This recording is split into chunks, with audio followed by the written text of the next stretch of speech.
brought to you by American Pistachios.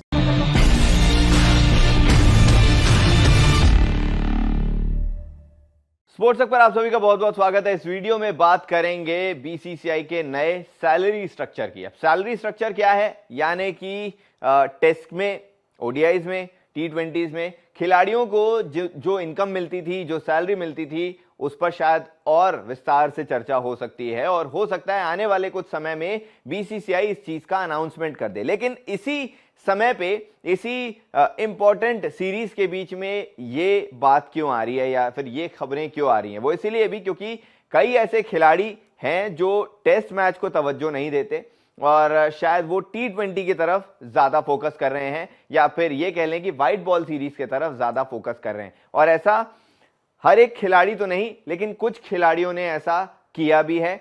नाम तो नहीं, लेकिन जैसा रोहित शर्मा ने कल स्टेटमेंट दिया था कि हमें पता है कि दिख जाता है कि कौन खिलाड़ी हंग्री है, कौन खिलाड़ी नहीं है, किसमें भूख है टेस्ट मैच खेलने की, किसी में नहीं है। तो उन खिलाड़ियों को नहीं खिलाया जाएगा जो नहीं खेलना चाहते हैं और सिर्फ उन्हीं पर फोकस किया जाएगा जिनमें टेस्ट मैच खेलने की क्षमता है और जो टेस्ट मैच खेलने के लिए जिनमें भूख है। और शायद रोहित शर्मा का ये स्टेटमेंट इस चीज का बयां करता है कि भाई आने वाले समय में बीसीसीआई इस चीज को लेकर एक अहम निर्णय ले सकती है। अब सैलरी स्ट्रक्चर पर आते हैं। फिलहाल अगर आपको पता हो, टेस्ट मैच के लिए प्लेयर को 15 लाख रुपए मिलते हैं और अगर टी20 और ओडीआई की बात करें तो ओडीआई के लिए 6 लाख और टी20 के लिए 3 लाख। लेकिन आने वाले समय में इस चीज को और रिवाइज किया जा सकता है। एक नया प्लान एडिशनल बोनस के तौर पे। एडिशनल बोनस वो चीज होगी जो कि साल भर में जितनी भी सीरीज होगी, यानी कि टीम इंडिया जितनी सीरीज खेलेगी, अगर कोई खिलाड़ी उन सभी सीरीज में टीम का हिस्सा रहता है तो साल के बाद में उस प्लेयर को एडिशनल बोनस भी मिलेगा। जो सैलरी मिलती है वो तो मिलेगी ही, लेकिन साथ ही साथ एडिशनल बोनस भी मिलेगा। इससे बीसीसीआई ये करने की कोशिश कर रही है कि जो खिलाड़ी टेस्ट से बच के दूसरी तरफ जा रहे हैं, ये सोच के कि दूसरी तरफ ज्यादा इनकम है, ज्यादा पैसे हैं, तो उन सबको शायद टेस्ट के तरफ वापस खींचा जाए इस चीज को करके। अगर ऐसा होता है तो ये तो एक पॉजिटिव बात होगी, लेकिन कहीं ना कहीं इस चीज में अभी तक कुछ खिलाड़ियों की तरफ से जो है वो बयान शायद आया नहीं है या नहीं कह सकते।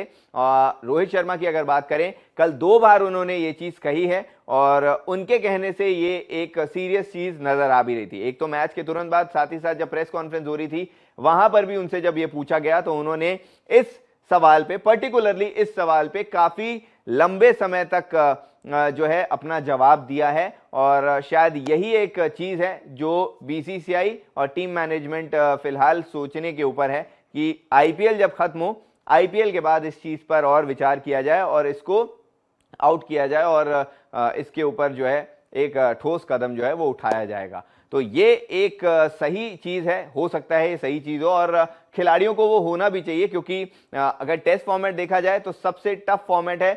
रोहित शर्मा ने भी बोला था कि भाई सब चीज इंपॉर्टेंट है, इंडिया के लिए टी20 भी इंपॉर्टेंट है, ओडीआई भी इंपॉर्टेंट है, लेकिन ये नहीं भूलना चाहिए कि जो टेस्ट फॉर्मेट है ये एक्चुअल में सबसे टफ गेम है। मेंटल और फिजिकल दोनों चीजों का टेस्ट यहां पर अच्छे तरीके से होता है और ये एक सबसे ज्यादा टफ फॉर्मेट है हमारे लिए और सबसे ज्यादा इंपॉर्टेंट फॉर्मेट भी है। तो बीसीसीआई पूरी कोशिश कर रही है कि खिलाड़ी, जो नए खिलाड़ी भी आ रहे हैं, वो बचे ना और ऐसा हो कि वो टेस्ट खेलें और ये ना हो कि टेस्ट जब चल रहा हो या फिर कोई सीरीज आ रही है उसमें बीच में इंजरी या फिर किसी चीज का बहाना देके वो दूसरे तरफ चले जाएं।